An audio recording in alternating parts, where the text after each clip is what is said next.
virgin. What is a pure virgin, guys?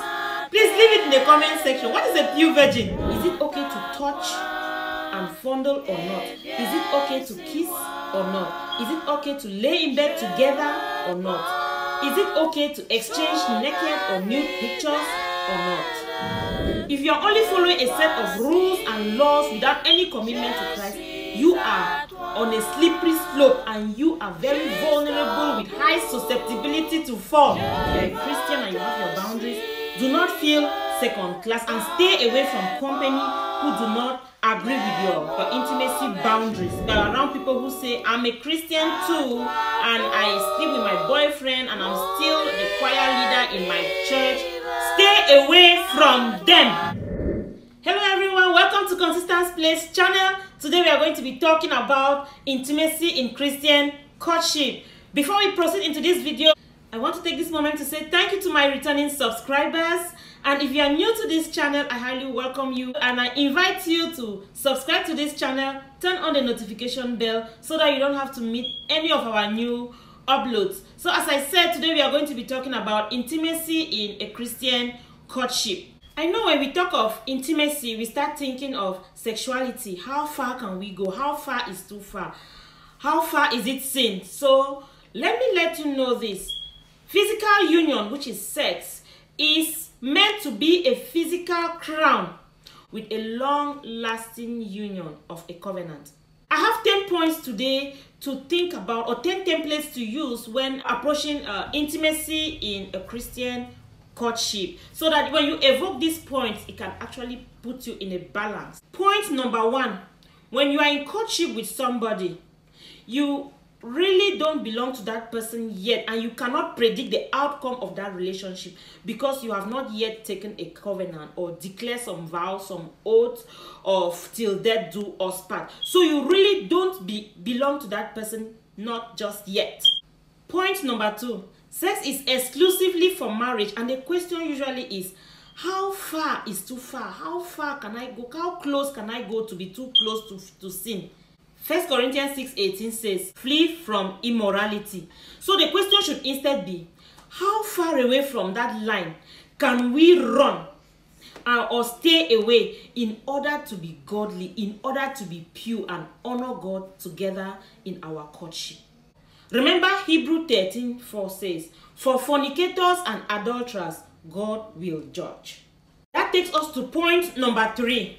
Now, anything that you do that will awake your sexual desire, that is exactly what you have to be fleeing from. And this is my take as a Christian. Now ask yourself, is it okay to pray together or not? Is it okay to touch and fondle or not? Is it okay to kiss or not? Is it okay to lay in bed together or not? Is it okay to exchange naked or nude pictures or not? Ask all these questions to yourself. Remember that the person you are courting is a child of God. And you as a child of God, you have to love yourself as you love your neighbor. And remember that in that relationship, you are trying to honor God. And when you are trying to honor God, you also want to honor the person that you are courting. And you do not want to defile them in any form. Because before having a relationship with them, you first have a relationship with God. Point number 4. Don't simply abide by a set of rules and laws. Say, oh, they have said that we can't do this or that during courtship. You yourself, you have to be committed to God in all the actions that you are taking and doing everything to honor God in your courtship. Not exclusively because you are following a set of rules, but let it be your commitment to honor God with your courtship. For the Bible says in 2 Timothy chapter 2, verse 22, flee ye from youthful lust and follow righteousness, faith, love, peace with those who call upon the Lord with a pure heart. If you are only following a set of rules and laws without any commitment to Christ, you are on a slippery slope and you are very vulnerable with high susceptibility to fall. Point number 5. Commit your courtship to God in a way that if it turns out that that courtship is not the will of God, you're not going to be devastated and you're not going to be guilty of crossing some moral boundaries. You have to do it in a way that if that courting doesn't continue or it breaks up, you should be proud and confident with a free conscience because you actually respected them when you all were courting together. I'll read from 2 Corinthians chapter 11 verse 2. It says, "For I have betrothed you to one husband, so that to Christ I might present you as a pure virgin." What is a pure virgin, guys?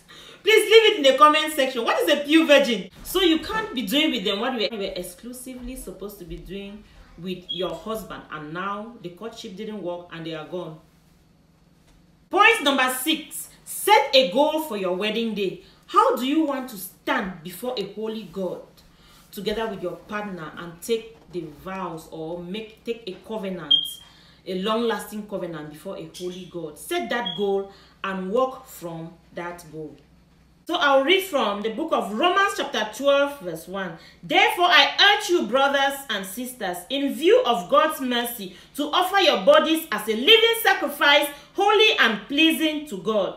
This is your true and proper worship." When you honor God with your boundary, it is an act of worship. It is like an altar that you have raised to God. Point number 7. If you are a single, set some courtship boundaries. Write them down. Share them with your accountability friend and pray about it. That way you are already proactively working towards that. Point number 8. Do not feel second class. If you are a Christian and you have your boundaries, do not feel second class and stay away from company who do not agree with your intimacy boundaries. In fact, you are around people who say, "I'm a Christian too, and I sleep with my boyfriend, and I'm still the choir leader in my church." Stay away from them. 1 Corinthians 15:33. "Do not be deceived. Bad company corrupts good manners." Stay away from them. Point number 9. If you are in courtship already, have a conversation about sexual purity with your courting partner. Talk about intimacy boundaries you're going to be observing during your courtship so as to honor God with purity. So I'll give you a verse from Matthew chapter 18 verse 19. "And again I say unto you that if two of you shall agree on earth concerning anything that they shall ask, it shall be done to them by my Father who is in heaven." Finally, the last but not the least, I can even say is the most important one. Number 10. Pray about your future courtship if you are still single, or pray about your current courtship if you are actually courting. Psalms 37:5. "Commit your way to the Lord. Trust also in him, and he shall bring it to pass." Do you think of any other intimacy points in Christian courtship? Leave it in the comment section. Do you struggle with maintaining Christian intimacy during courtship? Let us hear in the comment section. You have any questions? Let us hear in the comment section. Like this video, share it. If you watched this video till now and you've not yet subscribed to this channel, please do subscribe to this channel. Turn on the notification bell so that you do not have to miss any of our new uploads. And until then, thank you for watching and see you in our next video.